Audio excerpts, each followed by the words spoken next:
కూటమి సర్కారులో వైఎస్ జగన్మోహన్ రెడ్డి ప్రారంభించినటువంటి 17 మెడికల్ కాలేజీలకి గ్రహణం పట్టింది.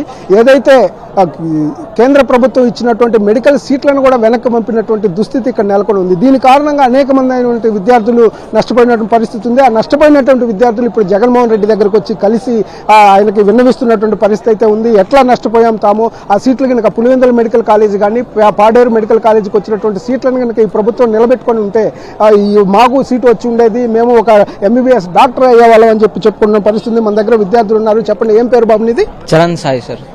ఏ ఊరు? పులివెందుల సార్. ఏంటి, ఎట్లా మీకు సీటు నష్టం జరిగింది? లాస్ట్ ఇయర్ పులివెందుల మెడికల్ కాలేజ్కి 50 సీట్లు ఇచ్చినారు సార్, కానీ ఇక్కడ మెయింటైన్ చేయలేదని చెప్పి వాళ్ళు వెనక్కి పంపించారు. ఈసారి కూడా అటుపక్క రీజియన్లో పాడేరు మెడికల్ కాలేజ్ కూడా ఒక 50 సీట్లు ఇచ్చినారు. అవి కూడా బడ్జెట్ లేదని చెప్పి వెనక్కి పంపించేశారు. ఇంకా బార్డర్లో ఉన్నాం సార్. 471కి ఆగిపోయింది కట్ ఆఫ్. నాకు 470 మార్క్స్. నాలంటి వాళ్ళు ఇంకా 471కి కట్ ఆఫ్ ఆగిపోయింది, నీకు 470 మార్క్స్ వచ్చింది. అంటే ఆ సీట్లు వచ్చుంటే మీకు గ్యారెంటీగా సీట్ వచ్చేది? గ్యారెంటీగా సీట్ వచ్చేది సార్. నాతో పాటు ఇంకా 50 మందికి ఇంకా సీట్ వచ్చేది సార్. దాంట్లో పులివెందుల కాలేజీ 50, పాడేరు కాలేజీ 50, 100 సీట్లు వచ్చాయి. నాలాంటి వాళ్ళు చాలా మంది ఉన్నారు. ఇంకా వాళ్ళకి న్యాయం చేయాలని కోరుకున్నారు. మీరు కౌన్సిలింగ్ హాజరైనప్పుడు ఈ అంశాన్ని ఏమన్నా అడిగారా ఆఫీసర్స్ ని? అడిగాను సార్. వాళ్ళు రాదు, అదే బడ్జెట్ లేదని చెప్పి వెనక్కి పంపించేస్తున్నారు సీట్లు అని చెప్పి అని అంటున్నారు sir. Last year NMC permission ఇచ్చింది, పులివెందులకి 50 సీట్స్ ఇచ్చింది, కానీ వీళ్ళే వద్దని చెప్పి రిటర్న్ మెయిల్ పంపించేశారు. ఈసారి కూడా పాడేరు ఇచ్చింది, కానీ అసలు దాన్ని పట్టించుకోలేదు. ఈసారి జగన్మోహన్ రెడ్డి గారికి చెప్పారు కదా, ఏమన్నారు ఆయన? చూద్దాం అన్నారు.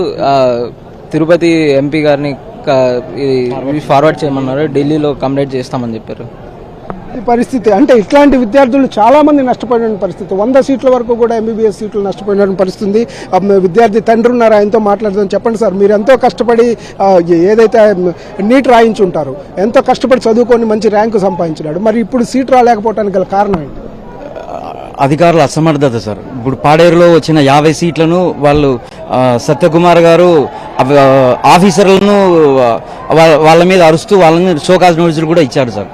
తీరా ఎంక్వైరీ చేస్తే సార్ డబ్బు లేదు అని చెప్పి 50 సీట్లు ఎన్నిక పంపించారు సార్. అది చాలా ఇబ్బందిగా ఉంది సార్. బార్డర్లో ఉన్న పిల్లలు చాలా మంది ఉన్నారు సార్. ఇప్పుడు పులివెందులో 50, పాడేరులో 50 అయినా వచ్చింటే సార్ ఇంకా ఒక 100 మంది విద్యార్థులకు కొంచెం భవిష్యత్తు బాగుండేది సార్.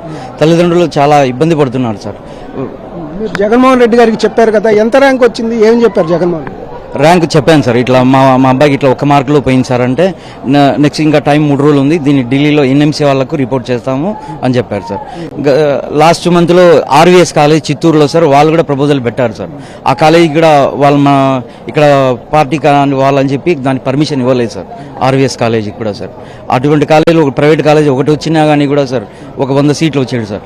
విద్యార్థుల తల్లిదండ్రులకు చాలా కొంచెం బాగుండేది సార్. ఇప్పుడు చాలా బార్డర్లో ఉన్న తల్లిదండ్రులు చాలా ఇబ్బంది పడుతున్నారు సార్. కౌన్సిలింగ్కి వెళ్ళి ఉంటారు, ఇట్లా బార్డర్ లో పోయిన విద్యార్థులు తల్లిదండ్రులతో మాట్లాడి ఉంటారు కదా, మీరు వాళ్ళ ఆవేదన ఎట్లా ఉంది? జగన్ సార్ వచ్చిన పాటి కాలేజీలన్నీ పూర్తయ్యేటి, వాళ్ళు చాలా ఇబ్బంది, చాలా అందరూ బాధపడుతున్నారు సార్. చాలా మటుకు చెప్పారు సార్ చాలా మంది సార్ వచ్చిన పాటికి అయిపోయేటి కాలేజీలు అన్ని 10 కాలేజీలు ప్రారంభమైంటే 1000 సీట్లు వచ్చేది సార్. ఒక కాలేజీకి 100 సీట్ల తరపున 10 కాలేజీలకు 1000 సీట్లు వచ్చేది సార్. సార్ కట్ ఆఫ్ చాలా తగ్గిపోయేది, చాలా పేద విద్యార్థులకు కళ నెరవేరేది సార్ గవర్నమెంట్ కాలేజీలో సార్. ఇప్పుడు వచ్చిన PPP విధానంలో ఆల్ ఇండియా కోటా అనేది ఉండదు సార్. 100 సీట్లు వస్తే 50 సీట్లు వాళ్ళు అమ్ముకుంటారు, 100 సీట్లు మెరిట్కి ఇస్తారు సార్. అట్లా కూడా PPP విధానం కూడా చాలా మంచిది కాదు సార్. ఇది పరిస్థితి. తల్లిదండ్రుల ఆవేదన ఈ విధంగా ఉంది, విద్యార్థుల ఆవేదన. ఒక్క మార్కులో మెడికల్ సీటును పోగొట్టుకున్నటువంటి పరిస్థితి. ఇట్లాంటిది 100 మంది విద్యార్థులు ఉన్నారు. ఈ పరిస్థితి ఏదైతే ఈ కూటమి ప్రభుత్వం వచ్చిన తర్వాత మెడికల్ కాలేజీల మీద కక్ష సాధింపు కార్యక్రమం చేపట్టిన నేపథ్యంలోనే ఇటువంటి పరిస్థితులు నెలకొన్నాయనేది జగన్మోహన్ రెడ్డి దృష్టికి కూడా తీసుకెళ్లారు. ఆయన కూడా అవసరమైతే కేంద్రంలో ఉన్నటువంటి NMCకి కూడా కంప్లైంట్ చేసి విద్యార్థులకు ఏమైనా న్యాయం జరిగేటువంటి చర్యలు చేపడదామని చెప్పేసి కూడా చెప్పినటువంటి పరిస్థితి. కెమెరామెన్ సాయితో శ్రీనివాస్, సాక్షి న్యూస్, పులివెందుల నుంచి.